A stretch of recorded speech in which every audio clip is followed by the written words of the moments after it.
இயேசு கிறிஸ்துவின் இணையற்ற நாமத்தில் என் உள்ளங்கைகளில் உன்னை வரைந்திருக்கிறேன் என்கிற ஆண்டவர் கொடுத்த வாக்கு தத்தத்தோடு கூட சேர்ந்து கிறிஸ்துவில் விசுவாச ஊழியங்களின் சார்பில் உங்கள் அனைவருக்கும் என்னுடைய அன்பான வாழ்த்துதல்களை தெரிவித்துக் கொள்கிறேன்.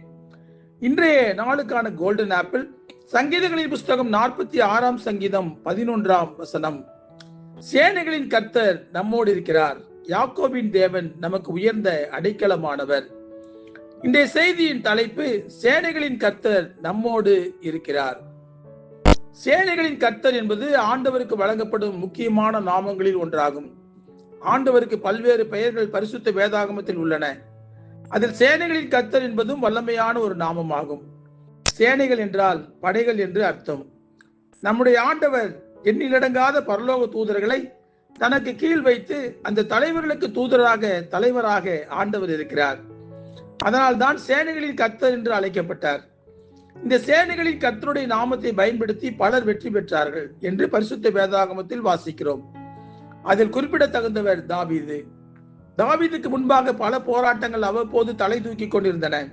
முதலில் கரடி, பின்பு சிங்கம், அதன் பின்பு கோலியாத். எல்லோருமே கோலியாத்தை பார்த்து பயந்து நடுங்கிக் கொண்டிருந்த காலம் அது. பெலிஸ்தரின் ராணுவத்தில் பயிற்சி பெற்ற பிரசித்தி பெற்ற மனிதனாக கோலியாத் இருந்தான். அவன் தேவனுடைய ஜனங்களாகி இஸ்ரவேலரை பார்த்து சவால் விட்டான். உங்களில் யார் என்னோடு நேருக்கு நேர் மோத முடியும் என்று கேட்டபோது இஸ்ரவேலர்கள் நடுங்கித்தான் போனார்கள். ஆனால் வாலிபனாக சாதாரணமாய் ஆடு மேய்த்துக் கொண்டிருந்த தாவீதுக்கு கோலியாத்தை பார்த்து பயம் வரவில்லை. இத்தனைக்கும் தாவீதிடம் ஈட்டியும் இல்லை, கேடகமும் இல்லை, பலம் வாய்ந்த ஆயுதங்கள் எதுவும் கைவசம் இல்லை. தாவீதிடம் இருந்ததெல்லாம் வெறும் கல்தான். ஆண்டவர் மீது மாத்திரம் நம்பிக்கை வைத்து அந்த கல்லை கூட தன்னிடம் தாவீது வைத்துக் கொண்டிருந்திருப்பான் போல. யார் யார் தலைக்கல்லாகிய இயேசு கிறிஸ்துவை தங்களுடைய ஆயுதமாக கொண்டிருக்கிறார்களோ அவர்கள் பெரிய பர்வதங்களையும் சமபூமியாக்குவார்கள். தாவீது 5 கூழாங்கற்களை கொண்டு வந்தார். ஏன் 5 கூழாங்கற்கள் தெரியுமா? நம்முடைய ஆண்டவருக்கு 5 நாமங்கள் உண்டு. அதிசயமானவர், ஆலோசனை கர்த்தர், வல்லமையுள்ள தேவன், நித்திய பிதா, சமாதான பிரபு என்பதாகும்.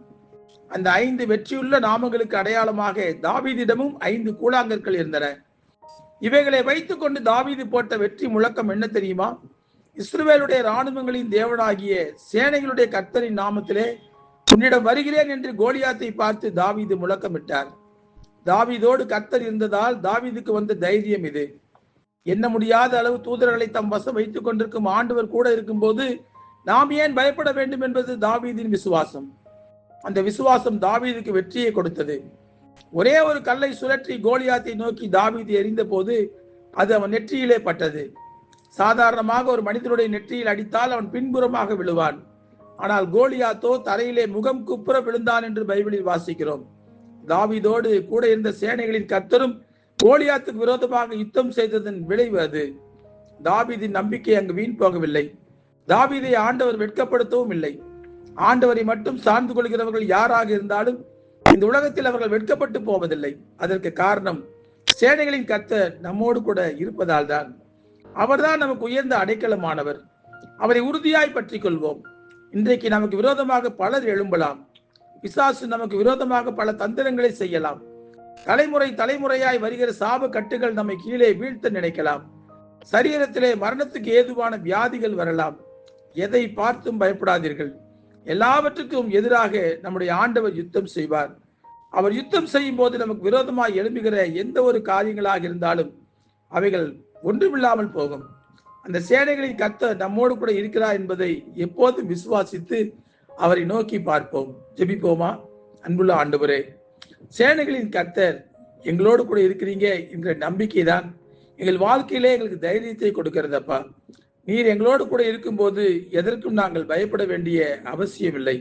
எங்கள் வாழ்க்கையிலே நீர் ஒவ்வொரு நாளும் எங்களோடு கூட இருந்து பலவிதமான ஆபத்துகளில் இருந்து எங்களை தப்புவிக்கிறீர். வியாதிகளில் இருந்து எங்களை தப்புவிக்கிறீர். அவமானங்களில் இருந்து எங்களை தப்புவிக்கிறீர் அப்பா. அதற்காக நாங்கள் நன்றி செலுத்துகிறோம். நீர் எங்களுக்கு உயர்ந்த அடைக்கலமாக இருக்கிறபடினால் நாங்கள் நன்றி செலுத்துகிறோம். கோழி ஒரு தாய் கோழியினுடைய சிறகுகளுக்குள்ளே போய் ஒண்டிக் கொள்கிற அந்த கோழி குஞ்சுகளை போல நாங்களும் உம்முடைய அருகிலே வந்து நாங்கள் அடைக்கலமாகிக் கொள்ள எங்களுக்கு கிருபை தாங்கப்பா. உம்முடைய அடைக்கலத்தில் நாங்கள் இருக்கும்போது நாங்கள் எதற்கும் பயப்பட வேண்டியதே இல்லை. அந்த நிச்சயத்தோடு கூட உம்மை நோக்கி பார்த்து நாங்கள் ஜெபிக்கிறோம். சேனைகளின் கர்த்தர் எங்களோடு கூட இருக்கிறார். நாங்கள் எதற்கும் பயப்பட மாட்டோம் என்று சொல்லி நாங்களும் வீர முழக்கம் இடுவதற்கு எங்களுக்கு கற்றுக் கொடுங்க அப்பா. எந்த ஒரு சூழ்நிலைகளை பார்த்தும் நாங்கள் பயப்படக்கூடாது, கலங்கக்கூடாது, கண்ணீர் விடக்கூடாது. சேனைகளின் கர்த்தர் எங்களோடு கூட இருக்கிறார். சேனைகளுடைய கர்த்தருடைய நாமத்தில் நாங்கள் இதை சந்திப்போம் என்கிற நம்பிக்கையை, விசுவாசத்தை எங்கள் உள்ளத்திலே கொடுங்க. அதன் மூலம் இந்த உலகத்திலே வெற்றி பெற்று காட்டுவதற்கு எங்களுக்கு பலன் கொடுங்க. இயேசு கிறிஸ்து என்கிற வல்லமையுள்ள நாமத்திலே ஜெபிக்கிறோம் நல்ல பிதாவே. ஆமேன், ஆமேன்.